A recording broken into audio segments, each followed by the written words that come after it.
Hey, what's up guys? John from the Lucky Needle. I'm still here working in this little tiny garage waiting for the shop to get built hopefully soon. But anyways, I'm just working on some small projects, even though this video is titled Extremely Large Panels.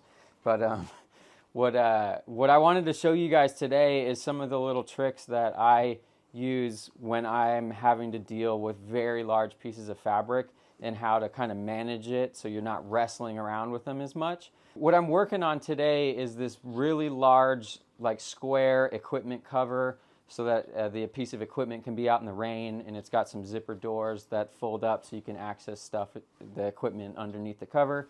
But basically, if you look at my little sketch here, you can see how large these pieces are. I mean, they're like 8 feet long and very, very tall. So what I like to do when I'm sewing these panels together is what you're going to want to do is you're going to want to roll them up really nice like this. So you're going to want to get all these rolled up real nice, and you're going to want to make sure that you roll these up in like the correct orientation so that you're sewing your fabric face to face and you're sewing the correct piece, and you're not sewing it like upside down.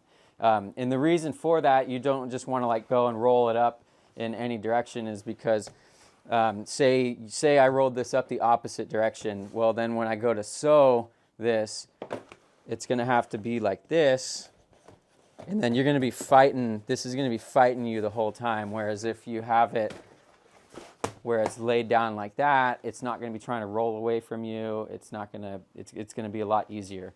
So the first thing I do, like I said, is I roll these up, and then I try to get it pretty nice and tight so that it's just smaller pieces to handle. And then what I do is I take these little spring clamps, and you're just gonna go just like that, and I'll do one on each end, and that helps stop this from unrolling on you. So we'll do that to both pieces. And on the bottom piece, what I like to do is get it rolled up.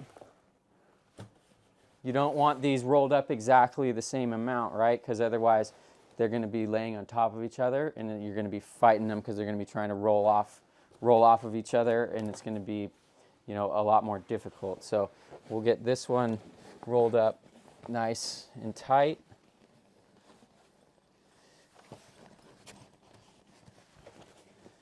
Right there like that. Something like that will work pretty good.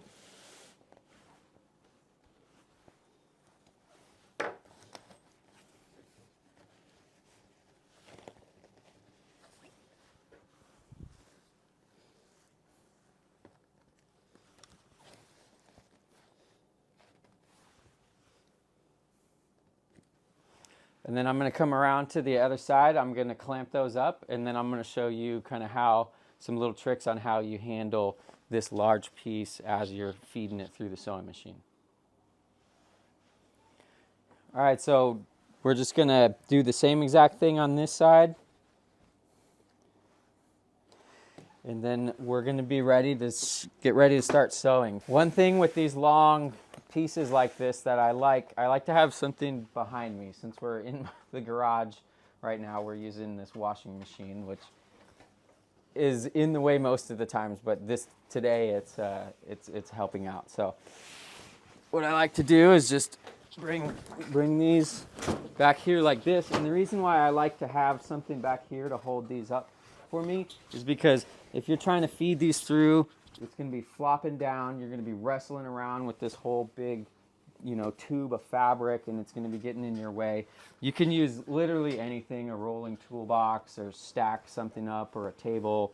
Some people even make their sewing machine table go all the way around them. I've never had enough space for something like that, so I don't do that. But and then now what you're going to do is we're just going to sew this up exactly the same way we would any other seam. Because it is such a large piece of fabric, it's going to take more time than you're used to, because it is, even though we're taking the time to make this all really nice and tidy so that we're not fighting huge rolls of fabric all over the place, it's still going to take quite a bit longer because everything is heavy and you are trying to like still have to manage it.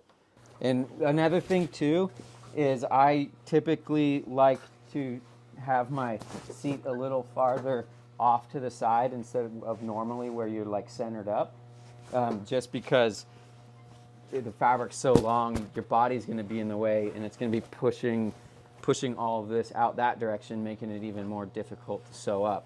So I kind of sit a little sideways, operate the pedal with my foot, and then we'll get this in here and lined up on our seam allowance.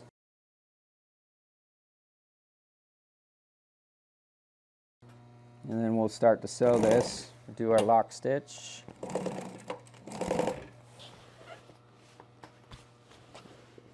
All right, and now there's a couple different ways you can do this. You definitely always want to have, one hand making sure that the fabric is staying lined up with each other.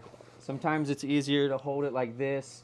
When it gets to the point where it comes off whatever you're using to prop this up here, you can rest it on your knee. You can hold it up like this. Sometimes it's easier like this. It just kind of all depends. There's different scenarios call for different uses.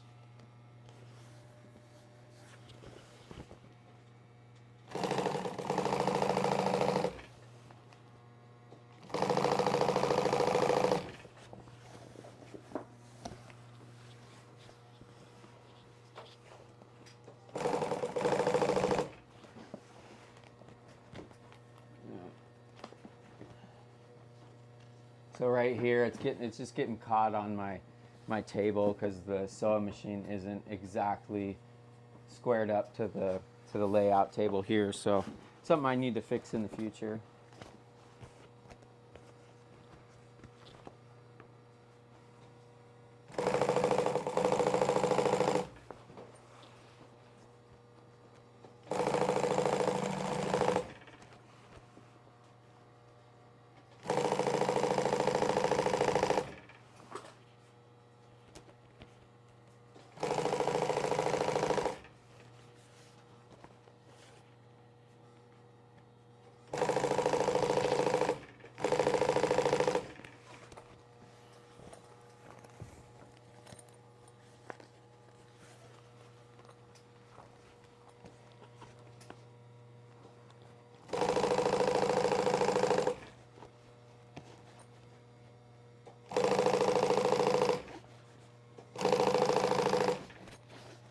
All right, and then when you start to get this almost all the way through, you can reposition yourself back to where it's center because it's definitely a lot more comfortable to sew this way.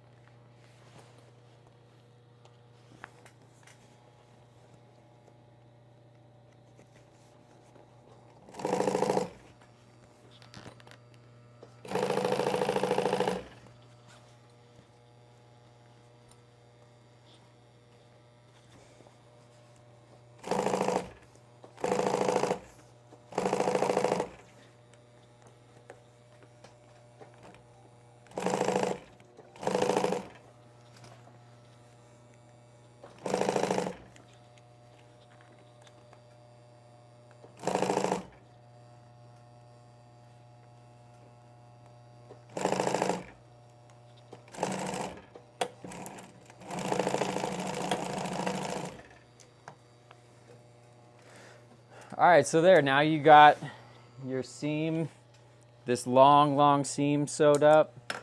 As you can see, we weren't wrestling around all the fabric and everything. So this is basically the skirt to the box, and you can, our seam's nice. Now, if you wanted to, you could come and do a single reinforced or even a French seam here. I'm not going to do that on this. But all you would do is just unroll it just like I did right there. And then you still want to keep it rolled up, both pieces, so you can manage it. But then you could come back and everything will fit under here nice and tidy. So the amount of space you have underneath your neck is essentially, dictates how much fabric you can shove through here. So that's why if you have a very large piece of fabric, you need to be very neat and tidy with it so that will fit through here and not fight you. So now basically what I'm gonna have to do is keep rolling this up, and I'm gonna sew the next piece on the exact same way until I have the whole box sewed up. And then we have to sew this onto the top piece. Now, unfortunately, that is just gonna be a wrestling match because you're gonna be fighting this huge piece, and you're gonna be trying, and it is not really, you can't roll it up to make it nice and tidy. It's just, that part's just gonna be kind of a pain. It's really helpful to have another person helping you kind of wrestle all the fabric over here, and so you can get it to stay straight. But yeah, so don't beat yourself up if you can't figure that one out, because it's just difficult. So, but this will make this a lot easier for these steps. All right, so I hope this helped. If you guys appreciated this little trick, make sure you check out the in-depth courses that we sell online, theluckyneedle.com. And we have plenty of other YouTube tips and tricks out there as well that are totally free. So make sure you like and subscribe, and we'll see you guys next time.